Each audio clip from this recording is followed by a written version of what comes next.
ஆண்டவர் படைத்த வெற்றியின் நாள் இது, மகிழ்ச்சியின் நாள் இது, மகிமையின் நாள் இது. இன்று அகமகிழ்வோம், அக்களிப்போம். வறண்ட பாலைவனமாக இருந்தது பூமி. வானத்தை அண்ணாந்து பார்க்கிறான் அந்த ஏழை விவசாயி. வானமோ அவன் மீது இரக்கம் கொண்டு மேகமாக மாறி மழையாக பொழிகிறது. பொழிந்த மழை நீரானது ஏரி குளமெல்லாம் நிரம்பி வாய்க்கால் வழியாக நெல்லுக்கு பாய்ந்து விளைச்சலை கொடுத்து அறுவடை செய்யும் ஆனந்தமான நாள்.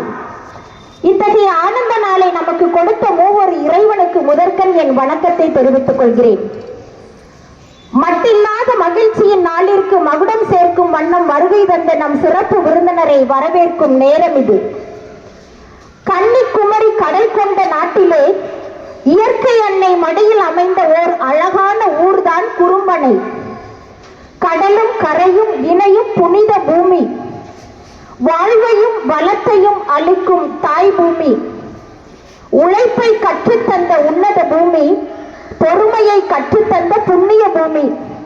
இத்தகைய உன்னத பெருமையும் உழைப்பின் அருமையும் இயற்கை வளமும் கொண்ட சிறிய ஊரிலே ஒரு மாபெரும் மனிதன், வாய்ப்புகளை வசப்படுத்திக் கொண்ட வாளில்லா வீரன், சிந்தனையில் தீபம் ஏற்றி கண்ணீரை மையாக மாற்றி கனவுகளை எழுத்தாக்கி காலத்தை கூட கேள்வி கேட்பவன் இவன். மொழியின் காவலன், சிறந்த எழுத்தாளன். இத்தகைய உலகம் போற்றும் உன்னத பணியாற்றுபவர் தான் நம் சிறப்பு விருந்தினர் திரு சி பெர்சிலின் அவர்கள். இத்தகைய உலகம் போற்றும்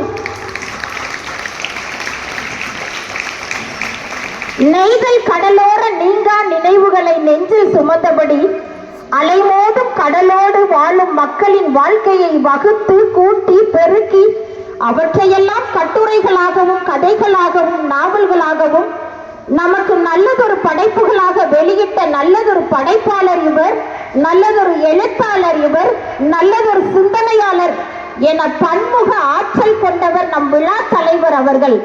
25க்கும் மேற்பட்ட விருதுகளுக்கு சொந்தக்காரர் இன்று நம் சிறப்பு விருந்தினர். குறும்பனை மண்ணில் கொட்டி கிடக்கும் தமிழ் முத்துக்களை,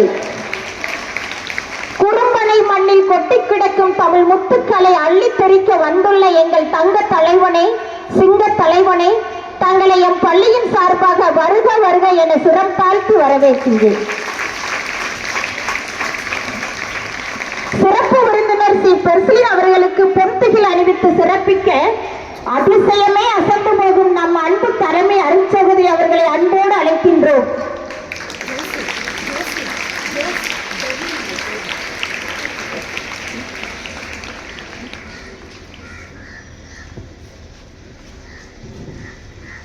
குறும்பனை மண்ணில் நமக்கு கிடைத்த மற்றொரு முத்துதான் நம் பள்ளி முதல்வர் அருட்சகோதரி புனிதா அவர்கள். நெய்தல் நிலத்தின் நெஞ்சு அழுத்தம், தவறை எதிர்த்து நிற்கும் தைரியம், உள்ளத்தில் தீயாய் எரியும் நம்பிக்கை, பயத்தை கடந்து செயல்படும் துணிச்சல், இந்த ஒட்டுமொத்த ஆற்றலுக்கும் சொந்தக்காரர் தான் நம் தலைமை அருட்சகோதரி அவர்கள். 1000 முறை ஆங்கிலம் பேசினாலும் தமிழ் மீது காதல் கொண்டு தமிழர் திருநாளாம் பொங்கல் பண்டிகையை கோலாகலமாக கொண்டாட வேண்டும் என்ற வாஞ்சையுடன் இவ்விழா சிறக்க எல்லா ஒப்புதல்களும் வழங்கிய நம் தலைமை அருட்சகோதரி அவர்களை இந்நேரத்தில் வருக வருக என்று வரவேற்கின்றோம். அகரம் தொடங்கி அறிவின் வாசல் திறந்து கரும்பலகை முன் கனவுகள் வரைந்து புகழ் தேடாத தேனீக்களாய் உழைக்கும் எனதருமை ஆசிரியர் தோழிகளே, உங்களையும் இந்நேரத்தில் இவ்விழாவிற்கு தமிழ் தாயாய் வருக வருக என்று வரவேற்கின்றேன். வளன் குடும்பத்து வயலில் வித்துக்களாய் முத்துக்களாய் எம் பள்ளி சொத்துக்களாய் அமர்ந்திருக்கும் என் இனிய தமிழ் மக்களே, மாணவ கண்மணிகளே, உங்களையும் இந்நேரத்தில் இவ்விழாவிற்கு வருக வருக என்று வரவேற்கின்றோம். விழா சிறக்க பல்வேறு விதங்களில் உதவிகள் செய்த அலுவலக நண்பர்களே, பிற பணியாளர்களே, உங்களையும் இந்நேரத்தில் வருக வருக என்று வரவேற்று அமர்கிறேன். நன்றி, வணக்கம். மனமார்ந்த நன்றிகள். திருநாளாம் பொங்கல் பண்டிகை உரையாற்ற கிடைத்த இந்த வாய்ப்பிற்கு நன்றி. தமிழர் போற்றும் நன்னாள், உழவர் போற்றும் பொன்னாள். ஜனவரி மாதம் தொடங்கிவிட்டாலே நமக்கு பொங்கல் கொண்டாட்டம் தொடங்கி விடுகிறது. தமிழர்களின் திருநாள் கொண்டாட்டமாக பொங்கல் பண்டிகை உள்ளது. இயற்கை, விவசாயம், உழவர்கள், மாடுகள், உறவினர்கள் என தமிழர் கலாச்சாரத்தை பிரதிபலிக்கும் ஒரு முக்கிய பண்டிகை பொங்கல் பண்டிகையாகும். பொங்கல் பண்டிகை மொத்தம் 4 நாட்கள் கொண்டாடப்படுகிறது. இந்நிலையில் பள்ளி மாணவர்களுக்கு பொங்கல் பண்டிகையின் சிறப்பை எடுத்துரைக்க வந்துள்ளேன். தமிழர் திருநாள் இது தமிழர்களின் வாழ்வை வளமாக்கும் திருநாள். உழைக்கும் உழவர்களின் களைப்பை போக்கி கடுப்பில் ஆட்டும் திருநாள். உறங்கும் பெண்களை அதிகாலையிலேயே எழுந்து கோலம் போட வைக்கும் கோலாகலமான திருநாள். மிரட்டி வரும் காளைகளை விரட்டி அடக்கும் வீர திருநாள். பழைய எண்ணங்களை அவிழ்த்து புதிய சிந்தனைகளை புகுத்தும் திருநாள் போகி பண்டிகை. பொங்கலின் முதல் நாள் போகி பண்டிகை. பழையன கழிதலும் புதியன புகுதலும் வள்ளுவள கால வகையினானே என்னும் நன்னூலின்படி பழைய பயன்படாத பொருட்களை குப்பையாக்கி கொளுத்தி மகிழ்வது போகி பண்டிகையாகும். போகி பண்டிகை என்று நம்மை சுற்றி இருக்கின்ற வெறுப்பான காரியங்களை விட்டுவிட்டு புதிய நன்மையான செயல்களை வாழ்வில் எடுத்துக்கொண்டு புத்தாண்டை தொடங்குவதற்கு போகி பண்டிகை அனுசரிக்கப்படுகிறது. போகி பண்டிகை அன்று நம் வீட்டில் இருக்கும் பழைய துணி, பாய் ஆகியவற்றை மேலமடித்து தீயில் கொளுத்தி புத்தாண்டை வரவேற்று கொண்டாடுவர். இது மார்கழி மாதத்தில் கடைசி நாளில் கொண்டாடப்படுகிறது. தைப்பொங்கல். தை மாதம் முதல் தொடக்க தினம் பொங்கல் திருநாளாகும்.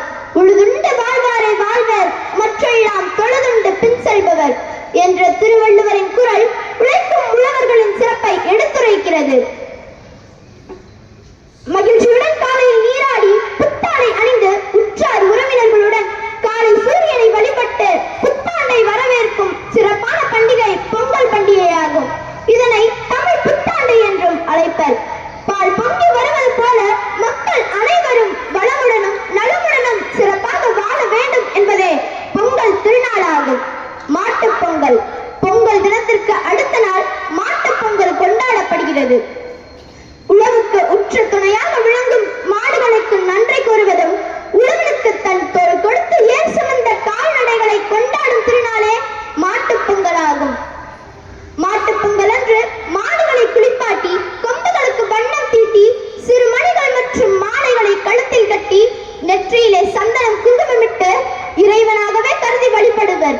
மாடுகளுக்காகவே தனியாக பொங்கல் வைத்து பழங்கள் மற்றும் கரும்புகளை அவற்றுக்கு ஊட்டி மகிழ்வர். மாட்டுப் பொங்கல் என்றாலே நம் நினைவுக்கு வரும் வீர விளையாட்டு என்ன தெரியுமா? அதுதான் ஜல்லிக்கட்டு. ஜல்லிக்கட்டு நம் வீர விளையாட்டாகும்.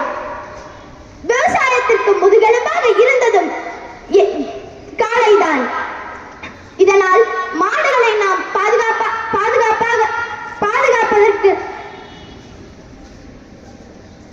பாதுகாப்பதற்கு துணையாக இருக்க வேண்டும். காணும் பொங்கல். பொங்கல் விழாவின் 4ஆம் நாள் காணும் பொங்கல். சக மனிதர்களுக்கும் நம் இரத்த உறவுகளுக்கும் நண்பர்களுக்கும் முக்கியத்துவம் அளிக்கும் நாளாகும். காணும் என்று சொல்லே சந்தித்தல் என்று பொருள்படும். சந்தித்தல் என்று பொருள்படும். காணும் பொங்கல் அன்று நம் உறவுகளை கண்டு மகிழ்வதும் பகிர்ந்து உண்பதும் பாரம்பரிய விளையாட்டுகளை விளையாடுவதும் நம்மிடையே உள்ள கசப்புகளை நீக்கி அன்பை வளர்க்கிறது. ஜல்லிக்கட்டு போட்டிகள் மற்றும் பல்வேறு ஊர் திருவிழாக்கள் இந்நாளில் உச்சகட்ட உற்சாகத்தை தரும். மற்ற பண்டிகைகளை காட்டிலும் பொங்கல் பண்டிகை சிறப்பாக கொண்டாடப்படுவதன் முதன்மையான காரணம் இது தமிழர்களின் வாழ்வியலை வெளிப்படுத்தும் என்பதனாலேயே. எங்கள் வாழ்வும் எங்கள் வளமும் மங்காத தமிழென்ற சங்கே முழங்கு என்ற பாவேந்தரின் வரிகளுக்கு இணங்க தமிழர் பண்பாட்டை வெளிப்படுத்துவதன் பொங்கல் பண்டிகையாகும். பொங்கல் என்பது வெறும் ஒரு மத விழா அல்ல, அது இயற்கையோடு இணைந்த வாழ்வியல் விழா. இயற்கையை நேசிப்போம், உழவர்களை மதிப்போம் என்ற இந்நாளில் நாம் உறுதியேற்போம்.